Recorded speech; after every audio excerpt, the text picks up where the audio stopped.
Okay.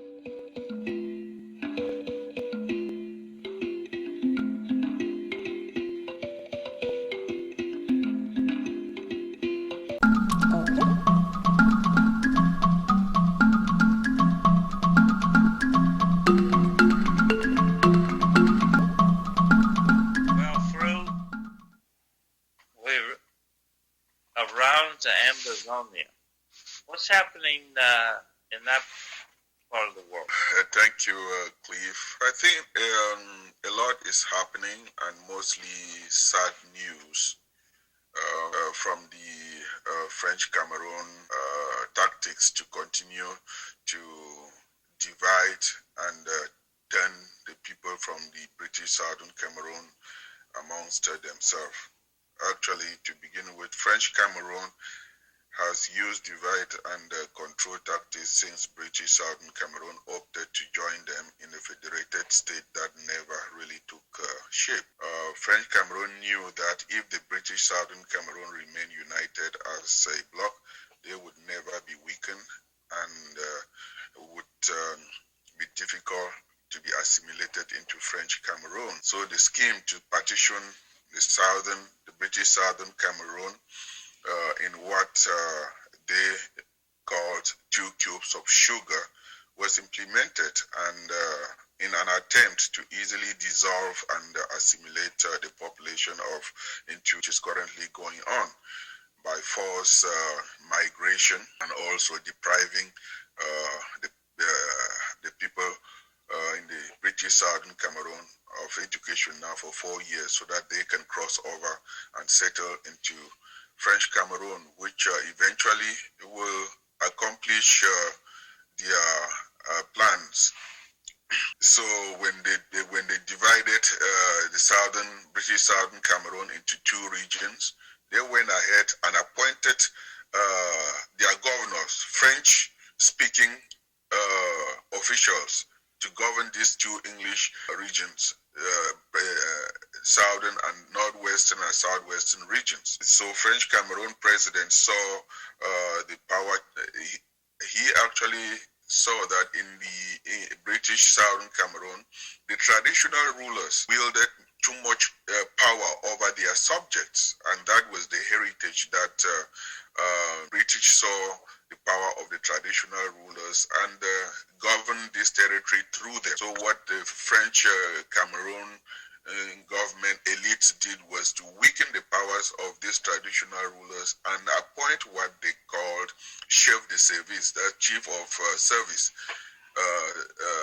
over these rulers. And continuously, they have pitched the people from the northwestern region against the people of the southwestern region. Northwestern region, when we talk about that, you can look at it as people from the grass field, from the Bamenda area, and the people from the southern zone is from the forest Atlantic area. So in the 90s, they came up with what they call Come No Go to instigate a fight between the people from the northwestern region and the southwestern region. So that has been going on, and these governors, they occupied the richest land, the cultural, the fertile areas in the southwest region, and weakening the traditional chiefs.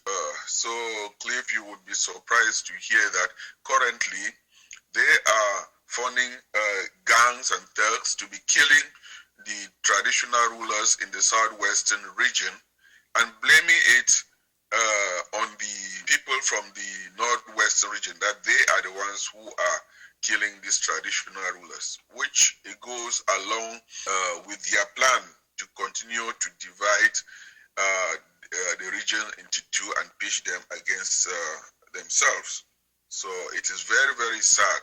Right now, as we are speaking, we don't really know what is going on, because a traditional ruler was killed over the weekend, and the government jumps in and said it is done by the Amba fighters, by discrediting the struggle. And as the days go by, people are dying.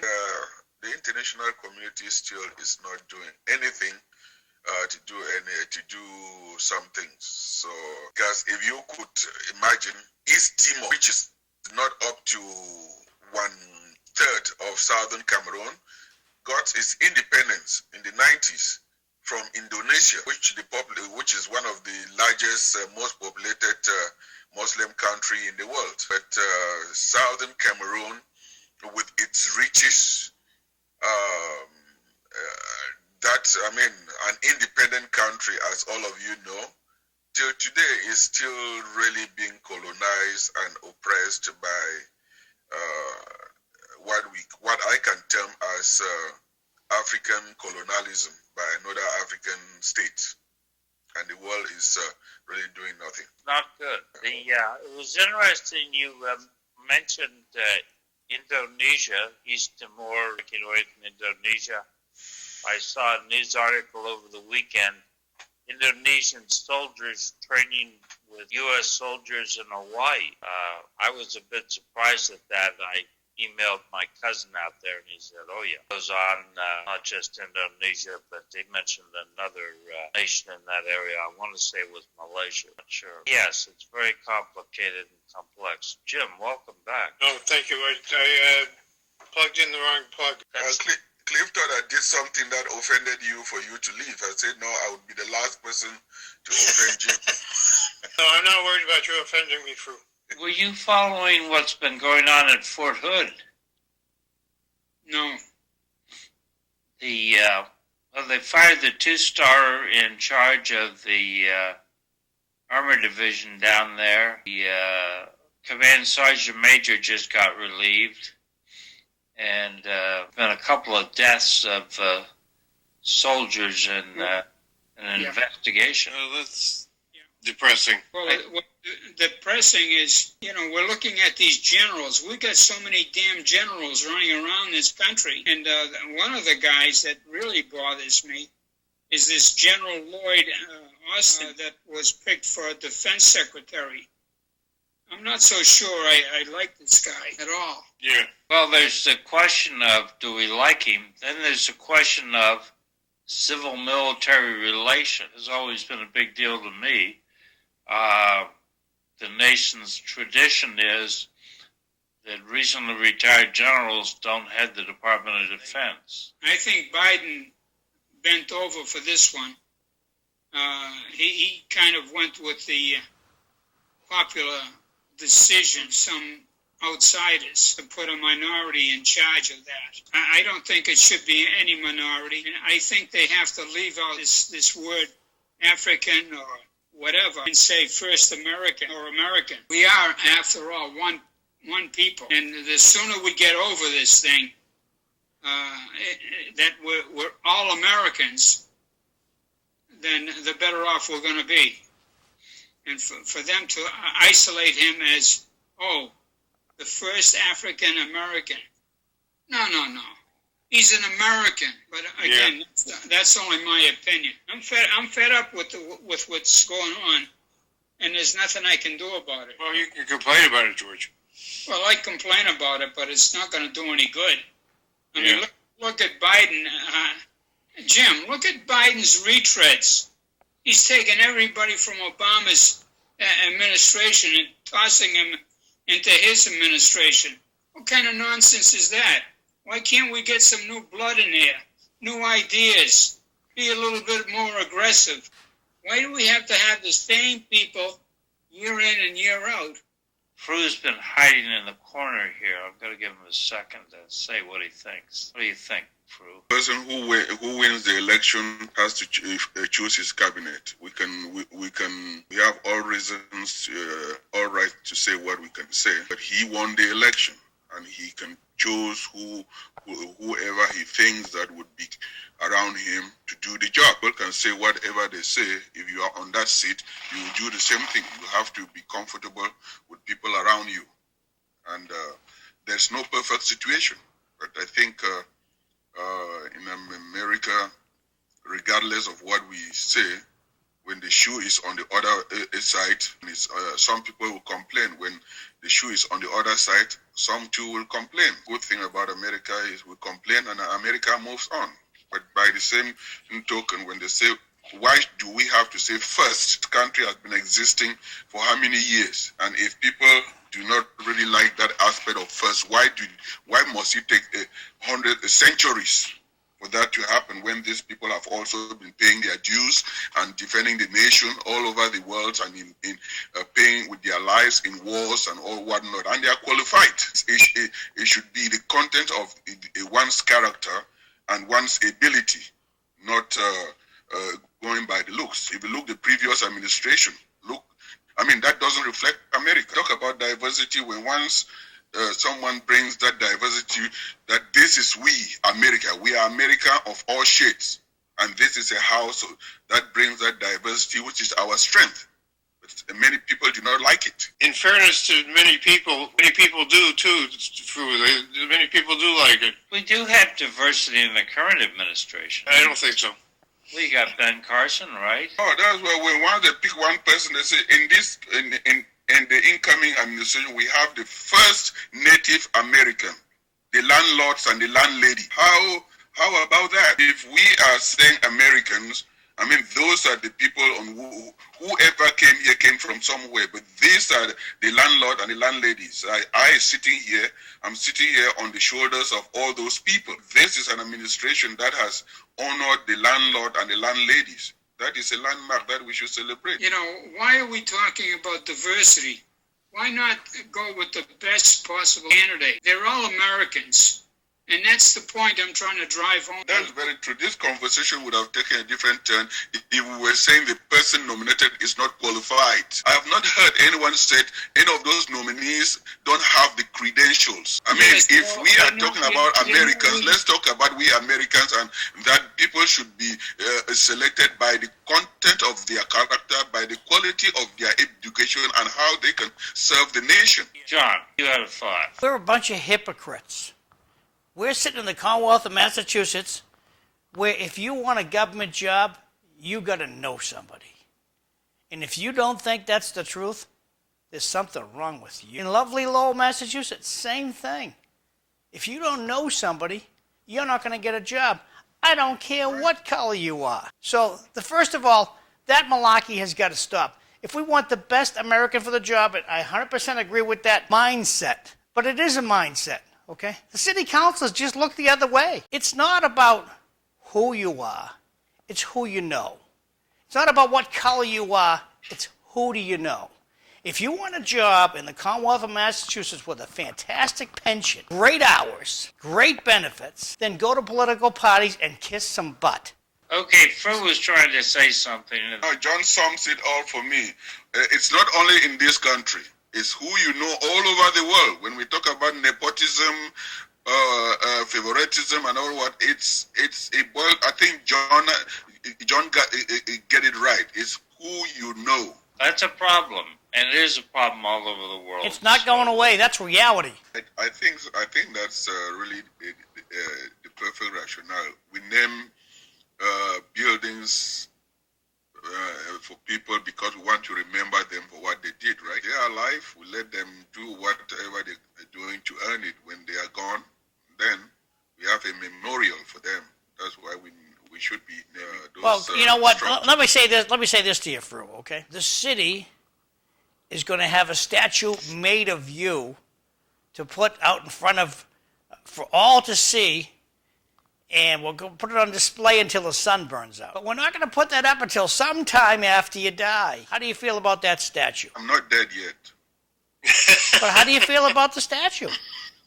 Well, that's what I'm saying. I want my statue to come. I am still alive. If anyone wants to see me, they can talk to me.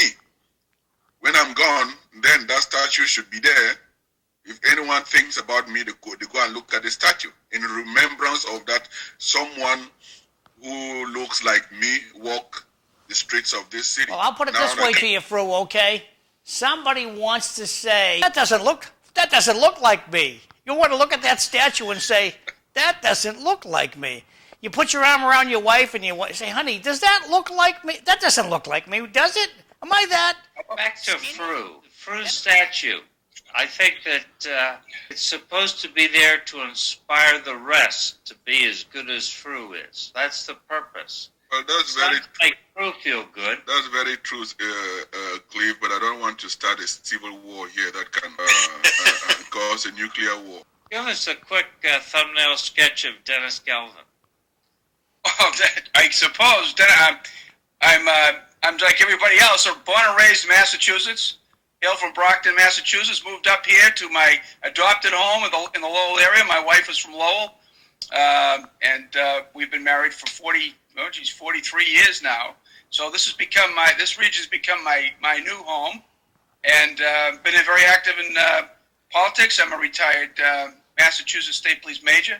I've been involved in the private sector a little bit. I worked for NextEra Energy for a while, and was elected to the Republican State Committee back in 2016, and continued to serve. Was reelected the last trip around in 2020, and am active still on both fronts. Active with the Republican State Committee, and also in an organization that I helped form by the name of the Massachusetts Association of Professional Law Enforcement. So we're managing to keep busy in our senior years, and that's about it. And I got 6 lovely grandchildren, and I got 1 more coming. So we're doing pretty good. Union kicks in to do anything, but I think the body cams, when they first came out personally, I thought it's a terrible idea.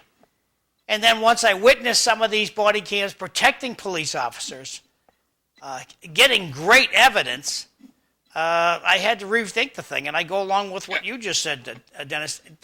They're a lot better for cops than they ever imagined. Yeah, if you're a police officer that's on a level, you're doing your job, you really have nothing to fear from it. If you're not, then you're going to have a problem. But you do get union resistance and police unionism. I mean, I remember policing before unions. I started before the unions, and it was a pretty abusive life. So the unions came in and kind of stabilized things, but they have their lane too, and they have to. I think sometimes they overstep some of their bounds. And police procedures, I think, is something that they need to be consulted on, but they shouldn't be able to dictate it. And that's a very important distinction. I wanted to ask Crew's opinion based on you're on an advisory council for the Lowell Police, right? Oh yeah, well, I've been volunteering with the Lowell Police since 2000. And I also like to thank Dennis for this wonderful information and education that you are giving us. But I also wanted just to throw an idea there that police training in the 20th century was different than police training in the 21st century where we are now. Yes, correct. Okay, and you would see that some of the things that do happen is they happen because of not intentional, because of ignorance and lack of information. In the training, right now, the police, the country is not really monolithic as it was in the 19th century and the 20th century. You have immigrants coming from all over the world, and their experiences, and they bring their experiences from their local police. When they come to this country, those experiences carry along with them, and the police here do not really know the practices from their home countries. That's true. And that gap right there, you see, it opens for terrible things to happen. I would cite you an example. I, coming from Africa, most African nations, when the police stops you, it's out of courtesy to get out of your car and go and present your documents. But coming from that background, in this country, the police, this is a different country, a different system, and with guns easily available and whatever, there is so many things that can happen. The police will be coming with his own knowledge from this country, but not knowing that he is dealing with someone who is innocent and coming from an area that, that takes things for that granted. So when you put those two pictures. How do you factor that in the training? And I think we did it here so well in Lower, so much that the police involved the immigrant community to sensitize the police, and the police also came out and educate the population, such that we know that the police are out to protect us, and we are coming from a background that we can, if we understand each other, then it will make safe for both sides. How do you factor that in the training? Fru, to your point, absolutely, you're absolutely right. I mean, you hit a very critical issue that in some cases can lead to tragic circumstances. Absolutely. And you also identify two component parts to that are critical. Number one is a community outreach by the police to understand the culture of that particular group of immigrants that comes in. And the second part is to take the information from that training and then from that contact and then transfer it into training. Those are the two component parts to that. And some departments are better than others. And that's precisely the problem, is that you may get a place, maybe Lowell is very proactive and they do a lot of outreach and they transfer it into local training. Other departments may not. And that's why we want to raise the bar with the state commission to make sure that there are certain practices that everybody's doing so that you can go from here to Chelsea to Framingham and you can expect that you're going to be treated in a certain manner, and that's what we're trying to accomplish. Thank you very much. My pleasure. Go ahead, John.